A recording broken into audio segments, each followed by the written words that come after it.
Depois de já termos analisado que Abraão ele era um homem que tinha escravos, faziam seres humanos de escravos, e mesmo assim está escrito que Deus fez uma aliança com ele. E, e logo depois parece para ele três anjos, onde ele se ajoelha, ele se prostra para esses três anjos, e ele lava os pés desses três anjos, e leva, ele oferece pão para esses anjos comem, lavam o pé, descansam. Totalmente diferente do anjo que aparece para João, que não permite, né? Não aceita que João faça nada disso, que não se ajoelhe, não se prostre perante a ele, pois ele disse que não era para João fazer aquilo, porque ele era apenas um conservo, né? Ele era um conservo de João e dos irmãos verdadeiros, os profetas, discípulos, e ele não aceitou, né, uma adoração de João, totalmente diferente daqueles três primeiros anjos. Então, já vimos provas claras que provavelmente não foi nosso pai que apareceu para Abraão ali, e nem aqueles anjos. Não foram anjos do nosso pai, mas foram anjos caídos. Agora te pergunto, será que depois de a gente ter visto tudo isso, será que nesse momento em que Deus aparece para Abraão, dizendo para ele sacrificar o próprio filho, será que aqui foi nosso pai que apareceu? Será que nosso pai iria pedir isso para alguém? Mas você com certeza está falando, não, mas nosso pai não ia deixar ele fazer. Ele ia só testar para ver se realmente ele era fiel. Mas não está escrito que nosso pai ele sonda a mente e o coração? Será que seria preciso ele pedir essa prova para saber o que Abraão tinha no coração? É claro que não. Ele não, se ele é onisciente, sabe todas as coisas, ele não precisaria pedir nada, porque ele já sabia já se Abraão teria coragem ou não. Da mesma forma como ele fez aquele desafio com Satanás e provou Jó. Ele sabia que Jó ia até o final. Ele não precisou primeiro provar para depois saber se Jó ele ia ser fiel ou não.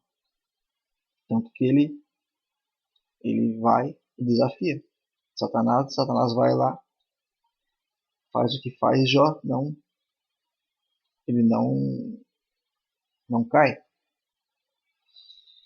Então, não precisaria nosso pai fazer isso. Vamos ler o que diz aqui em Gênesis 22. Então disse, não estendas a tua mão sobre o moço, e não lhe faças nada, porquanto agora sei que temes a Deus, e não me negaste o teu filho, o teu único filho. Então levantou Abraão seus olhos, e olhou, e eis um carneiro de trás dele, travado pelos seus chifres, no mato. E foi Abraão e tomou o carneiro, e ofereceu-o em holocausto, em lugar de seu filho.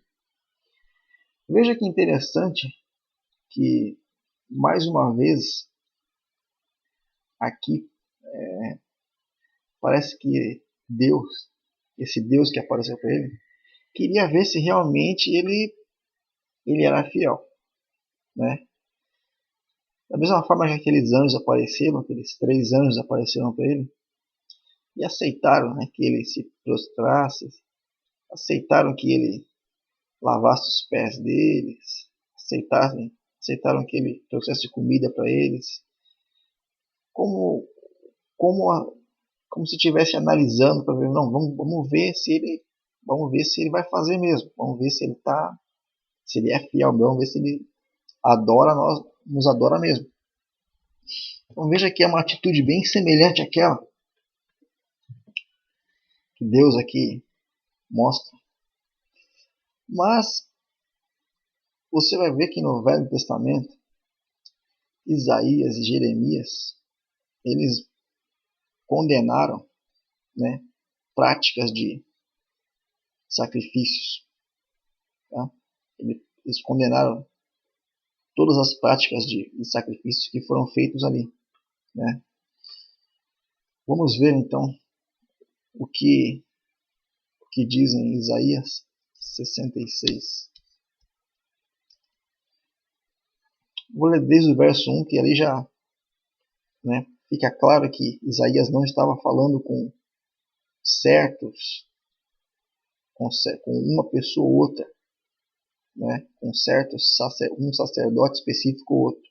Estava generalizando, né, porque eles tinham no caso, eles estavam planejando fazer uma casa para o nosso pai, vamos dizer assim. E veja o que ele diz aqui. Assim diz o Senhor: o céu é o meu trono e a terra o escabelo dos meus pés. Que casa me edificareis, vós? E qual seria o lugar do meu descanso? Porque a minha mão fez todas essas coisas, e assim todas elas foram feitas. Diz o Senhor: mas para esse olharei, para o pobre e abatido de espírito, e que treme da minha palavra. Quem mata um boi é como o que tira a vida a um homem. Quem sacrifica um cordeiro é como o que degola um cão. Quem oferece uma oblação é como o que oferece sangue de porco. Quem queima incenso em memorial é como o que bendiz a um ídolo. Também estes escolhem os seus próprios caminhos, e a sua alma se deleita nas suas abominações. Veja que ele termina, né, chamando isso de abominação. Então, veja que quando Deus não permite ali que Abraão sacrifique seu filho, veja que aparece deixa eu ver ali, um carneiro, né? Aparece um carneiro ali para que ele faça o sacrifício, o holocausto no lugar da criança. Mas veja que Isaías já condena, né? Naquela época já condenava quem fazia essas práticas, né? E chama de abominação, né? E ele compara aquele que mata um boi como que tira a vida de um homem, ou seja, não há diferença. Se a pessoa mata um boi e mata um homem, né? De acordo com o que Isaías diz aqui, é a mesma coisa. Vamos ver então o que diz o Messias. Pois se nosso pai realmente apareceu ali, pedindo para que Abraão pegasse a espada, ou melhor, talvez seja um punhal, né? Agora você pode até dizer, mas ali não foi uma espada, foi um punhal. Aí tem diferença? Se é usado para matar? Então, como é que nosso pai ele ia pedir aquilo para Abraão? Sendo que nosso pai e o Messias eles são um. Eles têm o mesmo espírito. Então, como é que foi o nosso pai que apareceu ali? Se o Messias nos ensina isso a respeito de quem pega em armas, né? Veja que ele diz aqui só aqueles que pegam nas armas, né? A pessoa nem precisa ter matado, né? Ou seja, muito mais se matar, né? Se matar, provavelmente será morto também, né? Vamos ver o que diz aqui, Mateus 26. Jesus, porém, lhe disse: Amigo, a que vieste? Então, aproximando-se eles, lançaram mão de Jesus e o prenderam. E eis que um dos que estavam com Jesus, estendendo a mão, puxou da espada e, ferindo o servo do sumo sacerdote, cortou-lhe uma orelha. Então Jesus disse: Embainha a tua espada, porque todos os que lançarem mão da espada, a espada morrerão. Então veja que o Messias nos ensina que não devemos usar de violência em nenhum momento, porque aqueles que usarem de violência, né, contra qualquer um, também acontecerá a mesma coisa. Então, como nosso Pai, Messias sendo um, como ele iria pedir aquele tipo de prova, né, de fidelidade ou não? Eu pergunto para você que tem filho, se aparecesse um anjo de luz para você, pedindo para que você sacrifique um filho teu, o que você falaria? Você iria, no caso, fazer isso? Seria ceder a esse apelo? Você iria tomar essa atitude?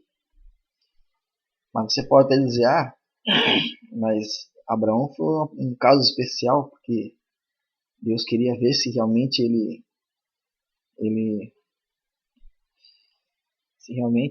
iria, né, cumprir a sua missão.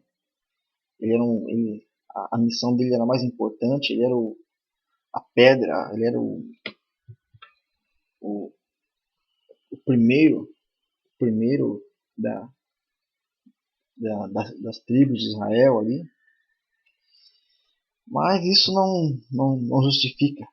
Não justifica porque os profetas, os discípulos, eles entregaram a própria vida, né, em amor à palavra do Messias, em amor à palavra do nosso Pai, sem ter que fazer nenhum tipo de sacrifício, né? Então isso, né, isso não justifica esse ato, né, de nosso pai ter pedido isso para Abraão. Então ali não foi nosso pai que pediu isso, né? Porque se os profetas deram a própria vida em amor, em obediência à palavra do nosso pai, os discípulos foram mortos e nunca tiveram que matar ninguém, nunca tiveram que fazer nenhum tipo de sacrifício, nem de animais, nada disso. Então ali não foi nosso pai que apareceu. Não pode ter sido nosso pai que pediu algo assim, né? Aqueles que ele escolheu entregaram a sua vida sem fazer nenhum tipo de sacrifício de animal, né? Isso não condiz com o nosso pai. Veja também em Apocalipse 13, mais uma vez, né, exortando a quem pega em espada: se alguém leva em cativeiro irá. Se alguém matar a espada, necessário é que a espada seja morta. Aqui está a paciência e a fé dos santos. Quer dizer, como é que o nosso Pai ele pediu algo que ele mesmo é contra? Como é que ele pode se contradizer dessa forma? Acho que é bem claro, né?